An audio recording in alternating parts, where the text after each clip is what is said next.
Good morning. We've been going through the book of Exodus and talking about Moses and leading the children of Israel out of Egypt.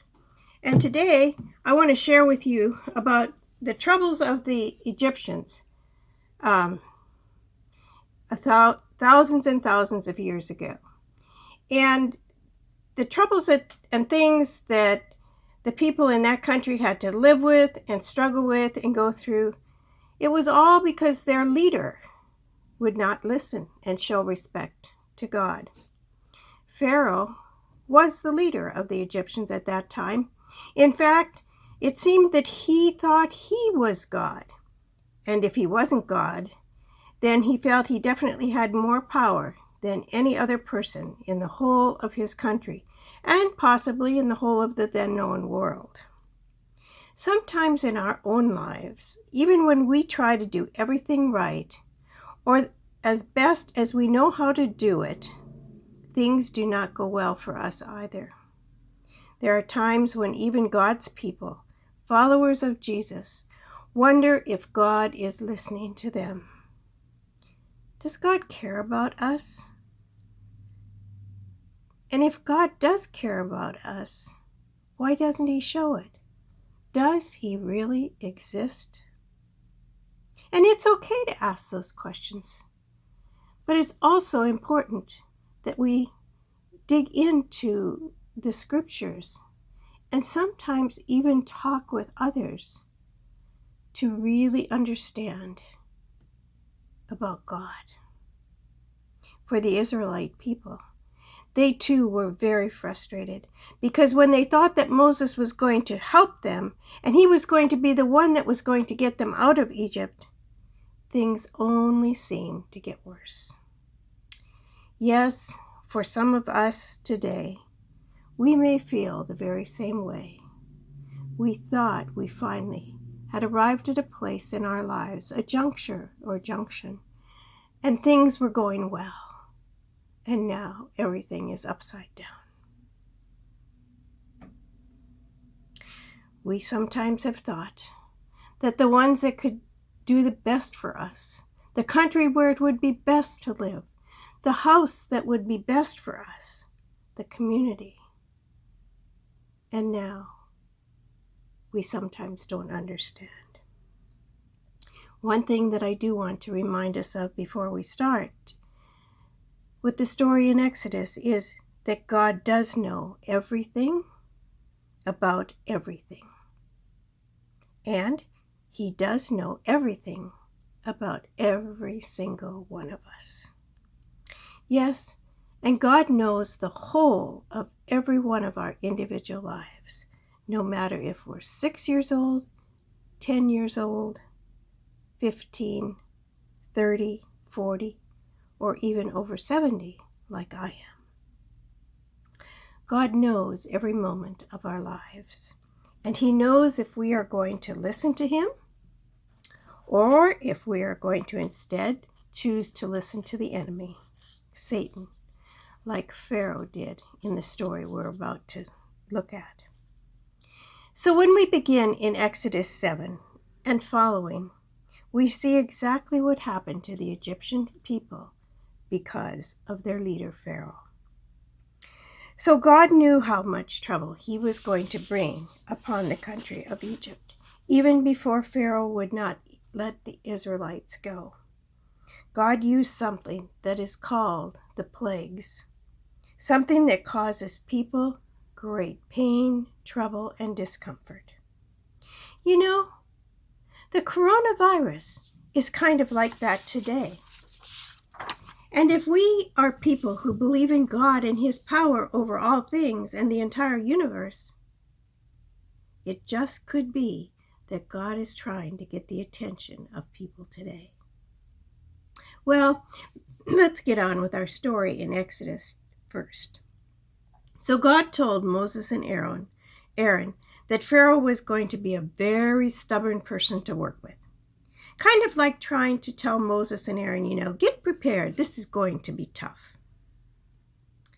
God told them, go down to the Nile River tomorrow morning and meet up with Pharaoh and stretch your rod over the water. it will all turn to blood, including all the ponds, rivers, the water everywhere. You know those parks that you like to go to that have ponds? Yep, they would have all been turned to blood. And the fish and all the other animals in the water, they died. Wow, what a stink. And then, if you would go in your house, they didn't have faucets in those days, but if you'd have gone in your house and had a faucet and you'd have turned it on for a drink, ugh, blood would have come out. Did Pharaoh seem to care? Nope. His magicians were able to turn water to blood, so this wasn't any great miracle, he didn't think, so he ignored God. So 7 days later, Moses and Aaron go to Pharaoh and ask if they can leave. Nope, you're not leaving, Pharaoh said. So this time, God sent frogs. How many of you like frogs? Maybe you even like to catch frogs. I mean, enough to have them in your house with you? In bed with you? On your table when you eat or try to eat? Well, that is what it was like. But Pharaoh's magicians were also able to produce frogs, so Pharaoh wasn't convinced that this was a God thing. But when the people started to complain, Pharaoh hinted at Moses, well, I'll think about it. Maybe I'll let you go worship your God. Just get rid of these frogs. And so the frogs died. And I mean, there was frogs. So the people took and cleaned their houses and took all the frogs and put them in the trash. They cleaned their front yard, their backyard. They cleaned everywhere. And they piled these frogs up. Oh my goodness, was there a stink. Ugh. You know what it's like when in the summertime in Phoenix, particularly when you walk by a garbage can or a dumpster? Doesn't smell so good, does it? Well, I expect that all those dead frogs piled up, I expect that smelled even worse. But Pharaoh did not follow through. So God told Moses to strike the dust or dirt with his rod. And wow, the dust and dirt started crawling. There was gnats everywhere. It says that all the dust in the country of Egypt turned into gnats. Now, I'm not sure if you know what gnats are. They are very annoying pests. They're about the size of a particle of dust, and often you do not see them unless they're swarming by a light bulb.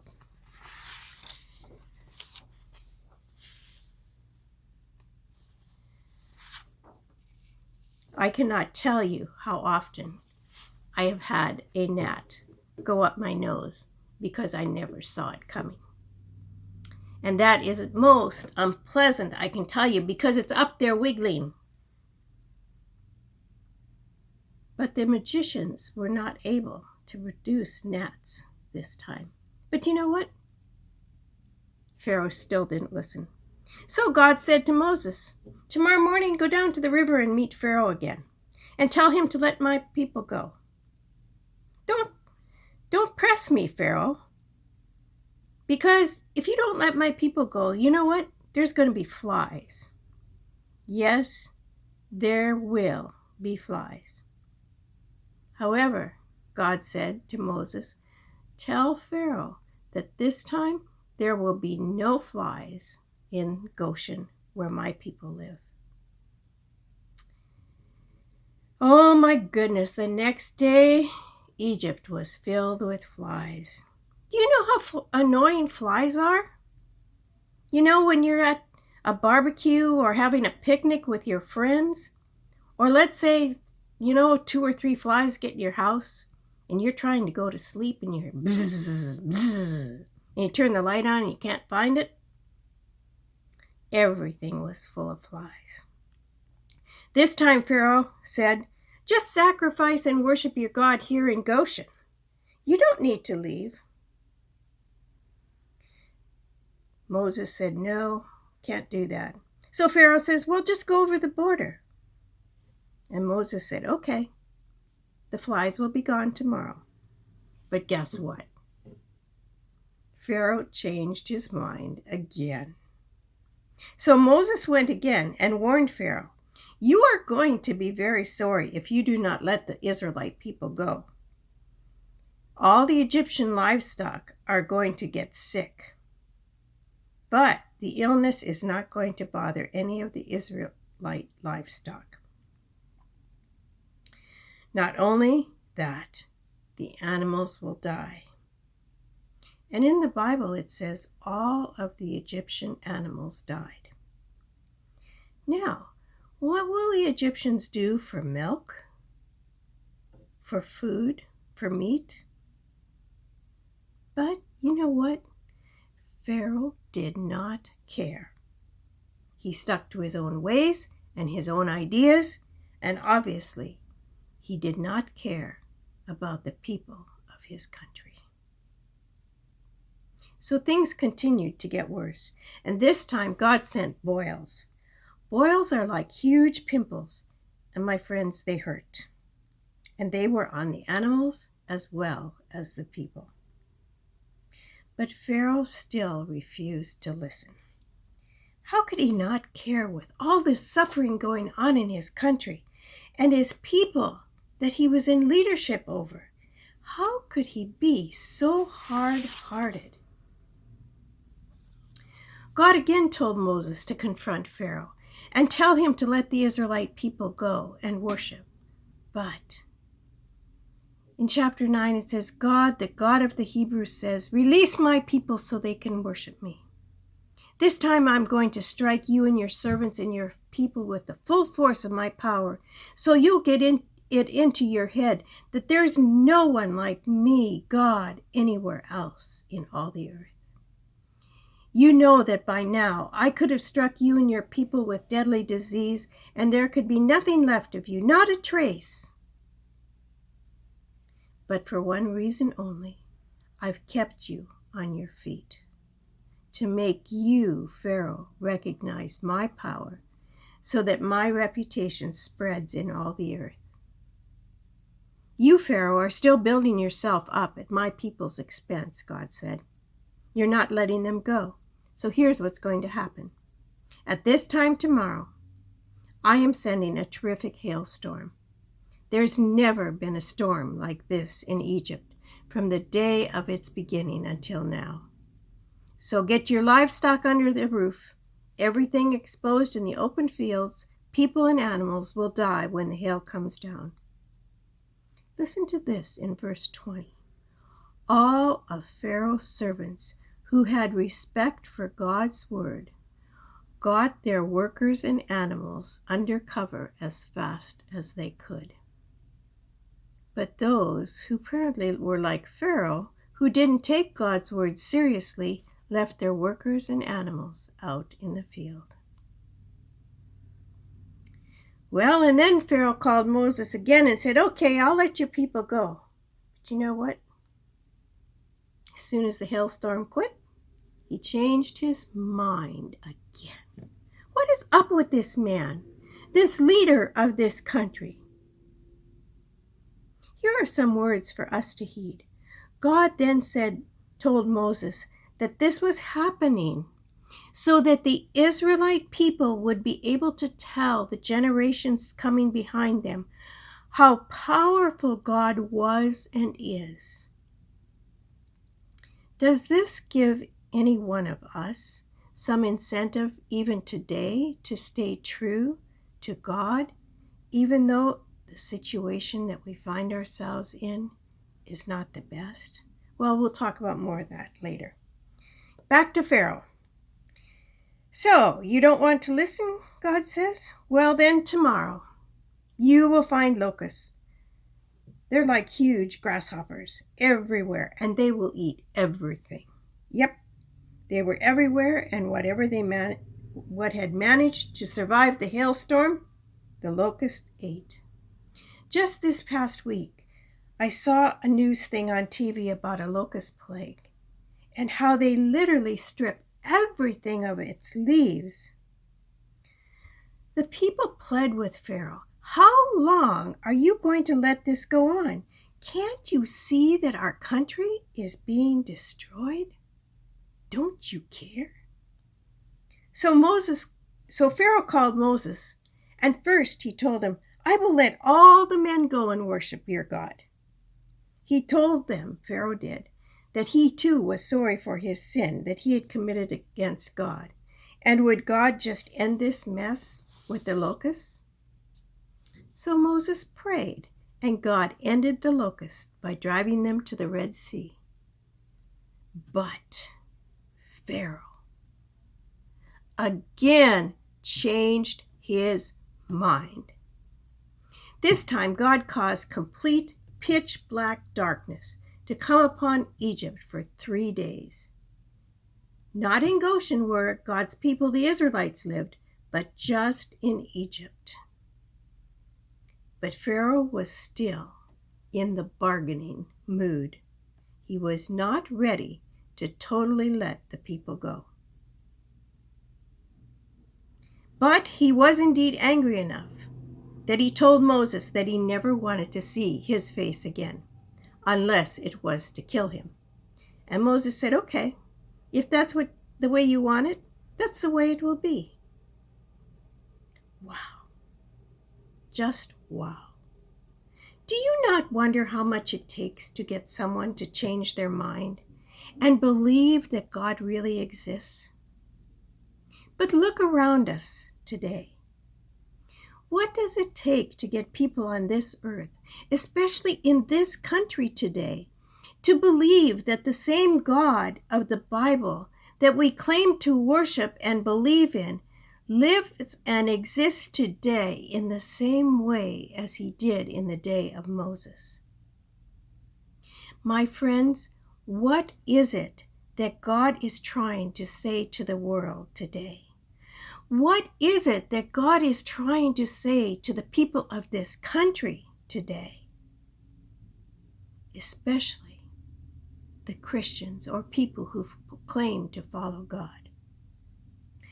What is it that God is trying to say to you and me today? Who might be the Egyptians today? Who might be the Israelites today? Let me suggest this. The Egyptians today are those who are refusing to recognize that God is still in control of what is happening in our country and the world. They do not recognize that this is all about God, and it is not really about our country and leaders. The Israelites are those who are patiently waiting for God to do his work, trying to convince people that he really is God, and to get them to recognize him as their God. Would you and I be classified as an Israelite, as a real follower of God today? Sometimes, just as the children of Israel were spared from suffering the plagues, sometimes they had to endure them as well. Just because we are followers of Jesus does not mean that we will never have any problems or hardships. It does mean, however, that God will be with us through them. And sometimes we may be spared some of the struggles that some people face. So, my friends, I suggest that the church or Christians in this country and world who are facing we are facing similar times as the children of Israel. The church and Christians, we have a choice. Do we stay true to the teachings of Jesus and live them out in our lives? I'm not talking about the 10 Commandments now, but rather I am talking about Jesus' 2 commandments. Jesus said that the 2 commandments were a summary of the 10 commandments given to the Israelites. And these are what Jesus said. Love the Lord your God with all your heart, soul, and mind, and love your neighbor as you love yourself. Christians, it is not about living a life of rules. It is about a lifestyle conduct. Christians, it is not about you and I being the judge of who is a Christian and who is not a Christian, because I know they are or they are not. No, because only God knows the heart. You and I do not. The challenge today, if any one of us is at work, out shopping, or in our neighborhood, would or could these words be spoken about us? There goes a person who lives and speaks as if they know the God, the Jesus of the Bible, personally. God, thank you for this day. Thank you for your word to us. Thank you for the challenge, as well as the promise of being with your people and carrying your people through. Give us strength, give us wisdom, and may our lives bring honor and glory to you in all we do and in all we say. Amen.